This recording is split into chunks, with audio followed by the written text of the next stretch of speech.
Good morning. Well, I think it's morning. It's been a week. But today, we have to get a shipment out to Amazon. And it's the biggest shipment that I've actually ever sent in. We have to get all of this packed up by 7 p.m. And if you watch any of my other shipment videos or even just my sourcing videos, you know that everything seems to take me twice as long as I say in these videos to do. But today's actually kind of a non-negotiable on that front because I have a friend coming in from out of town at 7 p.m. today. It's just past 11 now, so we have just under 8 hours. I'm pretty scared that I won't be able to do this. But we have inventory from 4 different sourcing trips. Normally, I just do one. We have stuff from Tampa down here. We have stuff from this sourcing vlog. We have stuff from Wednesday's sourcing vlog. And we also have a couple $100 worth of stuff that I just picked up going out myself, which felt kind of weird to not film. As you can see, I've already organized everything and cataloged inventory, but that's honestly the easiest part. The next step is to actually create the shipments. You can do that just in Seller Central on Amazon, or you can use a program like Inventory Lab, which is what I use, and I'll be touching on them a few more times throughout the video. So in the program here, everything's already been cataloged. We'll hit review back. That'll bring up the summary page. We'll hit submit, and then we're gonna request our shipments from Amazon. Normally, when I have more than 200 or 300 items and I don't have any large items,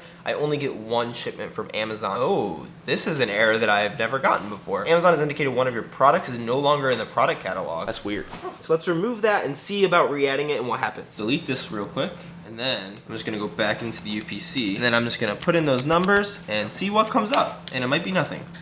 Yep, nothing. So this is getting returned. 637 items. Review batch again, submit, ask for the shipments from Amazon. So I was very wrong. It asked for 3 shipments. That's kind of stinky. I'd rather do one big old shipment. I'm gonna try real quick just declining the shipments, exiting out of Inventory Labs, going back in and seeing if that'll change my shipments. I don't think it will, but you never know. Come on, one shipment, one shipment, one shipment, one shipment. Still 3 shipments. I'm gonna try one more time, third time's the charm. Same things. This number changed from like 36 to 52 back to 36, but it doesn't really matter. We're just gonna create the shipments. So now that we have the shipments created, we have a couple options. We can either go into Seller Central and print out the labels. If you have a thermal printer, your labels will probably already be printed off of Inventory Lab, or you can start to delabel. Honestly, I had this video planned to just get one shipment because I'm doing this all live, and I didn't think I was actually gonna get 3. I'm gonna get the labels for the shipment that has 22 and the shipment that has 36, and then we're gonna do the big shipment 579 by delabeling first before we print out the labels. But I'll show you how to print out labels real quick because I like to go smallest to biggest shipment. That way I'm getting shipments done as well as organizing my inventory. So let's print that out real quick. All you have to do is go over to Seller Central, manage FBA shipments, and then we're just gonna go to this first one, 22 expected units, work on shipments, review modify units, and then print labels for this page. Just gonna pull up this product sheet, we'll pull that up, print that guy out. I just use Avery labels in my laser printer. All of the things that I use will be linked in the description with affiliate links if you want to support me, or just know what I use. Now we have this one that has 22 labels. I'm going to delabel and relabel this shipment real fast, and then we'll do the same thing with the 36 unit shipment. Print off the labels, delabel, pack it up. Now we're ready to do the big guy, which is gonna be all of this inventory. Now, like I had initially said, there are 2 options in your workflow. You can either do the labels first, which is what I did for all of these, or you can start off by taking the stickers off first, making sure that the packaging stays pristine, and then prepping them to go to Amazon, but we'll get to the prep in a second. First, let me show you how I actually take stickers off. I made this little contraption to make it easier for me to just keep my hair dryer straight, but using a heat source makes taking labels off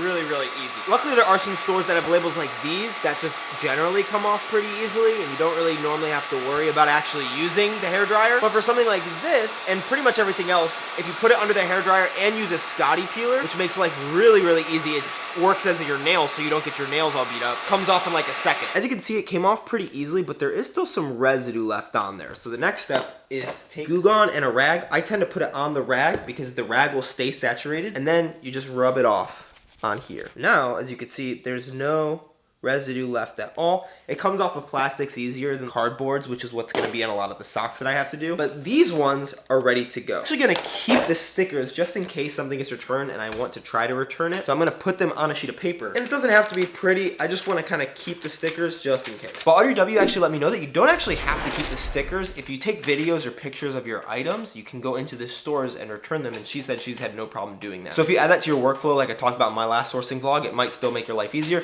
I'm just a little paranoid, so I'm still going to do it. We got 2 stickers off. Now we have to do it for probably 80% of the rest of this stuff because it's all from Ross's or Walmart's or Burlington's, and I'm actually pretty interested to see how long it takes me. It's 1 o'clock on the dot right now. Like I said, I have to get everything out of here by 7. It's actually looking more positive than I thought it would. Jeez, that took a long freaking time. 4 hours and 15 minutes later. Now we're gonna get the required prep work done. If you're new to Amazon, you might not know this, but there are actually some different types of packaging that you're required to put around specific items going to Amazon. Most clothing items, including socks, are gonna require polybagging. You can know that that by checking Amazon, or if I go on to Scoutify 2 here, my app that I use to source, I'm gonna go ahead and scan that guy. It's gonna show right here in prep type. Oh, it says not applicable. It should say polybag. Let's look at a different one. All right, here's one. As you can see, it says prep type polybagging. And so that's what we're gonna have to do for all of these socks. I think it was saying not applicable because a lot of them are actually in sports and outdoors rather than being enclosed. But I'm also gonna put polybags around anything that's either fragile or the polybag itself from the stores coming off. These are all polybags. You have a couple ways that you can do the polybagging. You can either print out the label and put it on the item first, or especially as I'm gonna show you right now, if I take one of these bigger polybags, and because I want there to be as little room on the outside of my item as possible, if I put the item in this way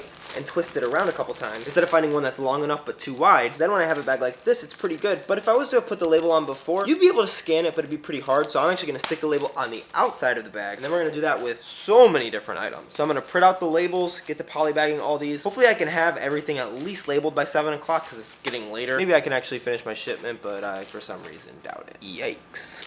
Polybag these guys up because they're pretty smelly. I'd rather my customer open the polybag and get the smell rather than opening their package and having it be smelly. Watch out too that if you're doing the polybagging first, you make sure that the polybag stays tight because this barcode can't move around in the bag. Otherwise, they'll be able to scan that barcode instead of the Amazon one. And Amazon says you're only allowed to scan one barcode per product. So there can't be a second barcode anywhere on this. We're only allowed to have one scannable barcode, I mean. So everything has been polybagged. I haven't labeled a single item yet in my big shipment, but it's 6:59 right now, and so our friend's gonna be here pretty much any minute. I'm just gonna clean up this as much as possible. Then when we get back, we'll have a lot of work to do in the night, and we can ship it off tomorrow. So I'll see you when we start labeling when we get back. So we're finally back, and now we're gonna be able to label everything up. I actually have one less item because my friend wanted one of the pair of socks that I had listed, so I'll have to take that out of the shipment. When you're labeling, you actually have 3 ways to do it. First way is to have Amazon label all of your items, but that costs 30 cents per unit.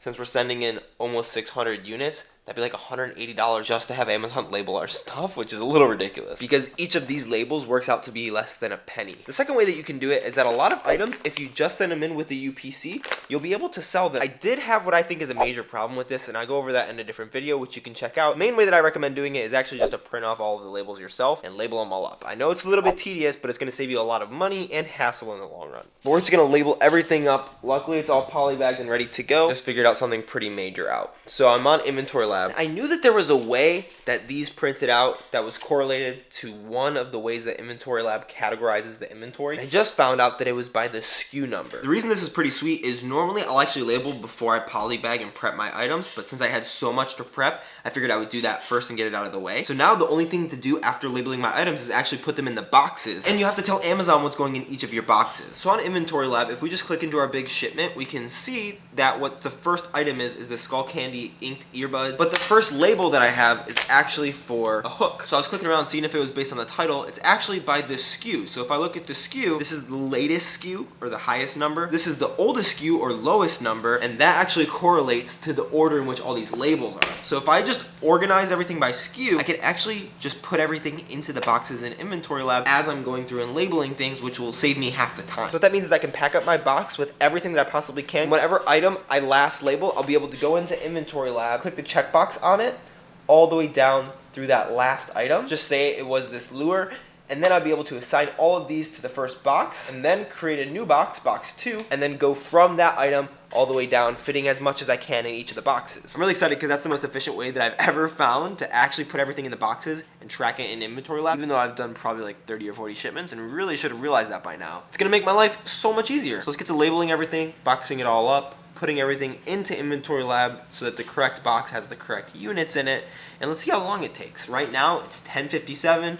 I hope that I can get this done, honestly, by midnight. No, this is 600 things. I probably won't be able to. It'll probably be closer to 1 o'clock. 2:15, so that took another couple hours, but I seem to have a problem. I literally cannot find 2 of my boxes. These 4 are the big shipment. Don't know where the boxes for the smaller 2 shipments went. I don't have a big apartment. I'm sure this could just be because I'm really tired, but still. I'm actually pretty freaking scared about what might have happened to those boxes. Oh, shoot. I'm pretty sure that's what happened. I was watching back the footage just to see if I could see where they were, and I had put them on the ground underneath my desk, which is where I have some eBay packages right now. Earlier today, I had some eBay packages on top of my desk, and Chris was running a few errands and went to the post office. I'm guessing she dropped off my Amazon boxes too, because I didn't specify which were which. So I'm gonna try to go to the post office or call or something and see if I can get those back, because I'd imagine they can't really do much with a box that doesn't have a label. Hopefully. That sucks. That's 60 items.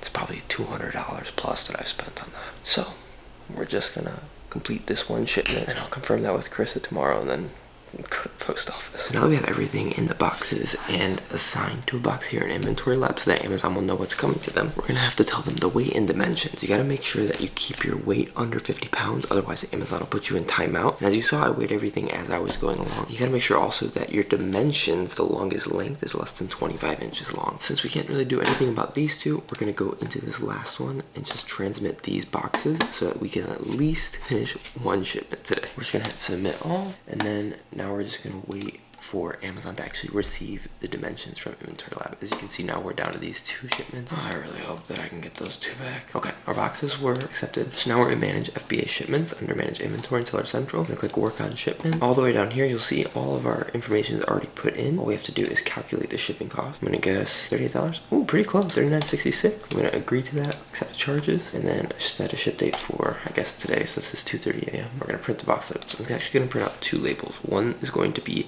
for UPS to tell them where it's going. The other one's gonna be for Amazon to tell them what's in each of the boxes. All right, we got our labels. We're gonna go tape them on real quick since I ran out of my sticky spray that I like to use. Then tomorrow we'll take them to the UPS store. Hopefully grab the other ones from the post office, take those to the UPS store. But there are a couple things that I want to talk through regarding not only this shipment, but also shipments in general that you should be aware of if you're selling on Amazon. So I'm so super stressed about trying to get my shipments back from the USPS store tomorrow. But we have the other shipment here ready to go, as well as some eBay stuff that I gotta ship out, so I'd have to go to the post office anyways. But there are a few items that I actually had to delete out of this shipment because of mistakes that I had made. So let me share those with you real quick. First was this, which is gonna be returned back to Walmart, just because as you can see the packaging is already damaged.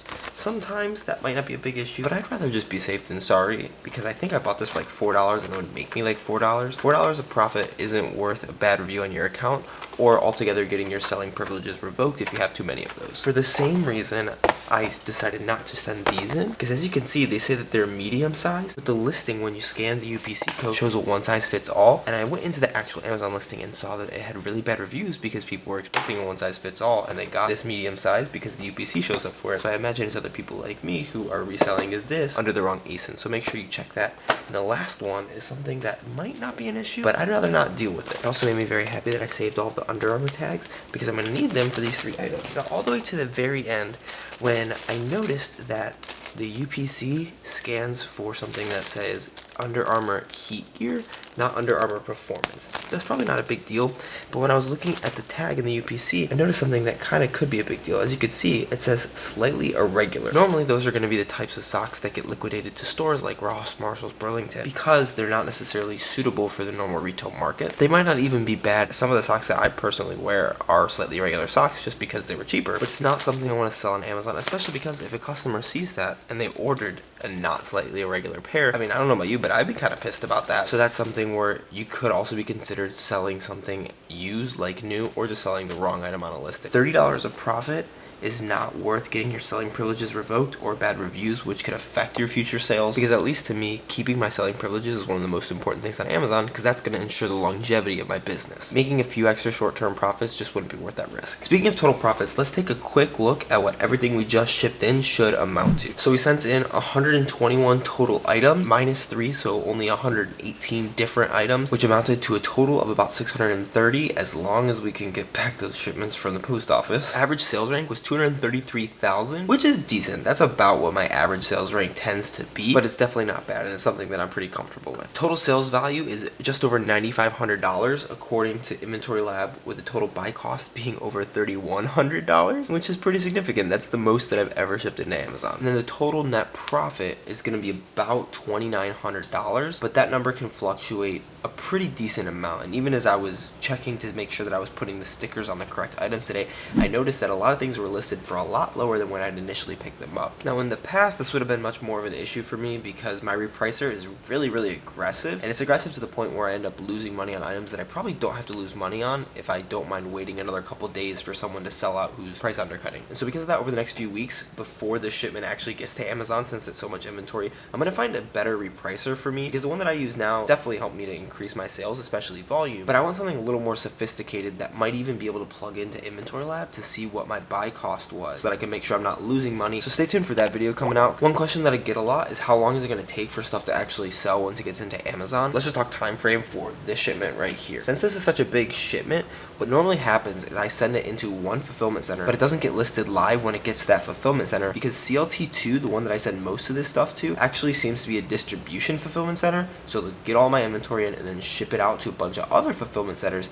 that might be closer to where they think the customers would be. So I'm going to ship this on Friday in the morning. I'm assuming it's going to get to Amazon maybe by Wednesday or Thursday. All my inventory will probably be checked in by maybe next Friday or the following Monday. So we'll say 7 to 10 days. From that point, some of it will go live and I'll start to see good sales trickling in, but a lot of it won't get live, and that's where a lot of people might get discouraged, especially if you're new, because you're thinking, hey, my inventory got there, it shows it has been received, why am I not making sales? And if you click into your specific SKUs, you might see a lot of FC transfer, which is just where they're sending it from one fulfillment center to another fulfillment center. That's what's going to happen for a lot of these, and so my guess is that it's going to be about 2 weeks to 2.5 weeks, so maybe like July 10th, that all or most of this inventory actually is live for people to be able to buy. Obviously that can change as Amazon's inventory system decides whether some stuff should be live or not, or maybe it'll stay live as it's going between the fulfillment centers. But my expectation now is for stuff to get in and then to wait about another week before I think everything should be live on my account. That doesn't mean I'm not super impatient though, and I do get frustrated when I see that my stuff has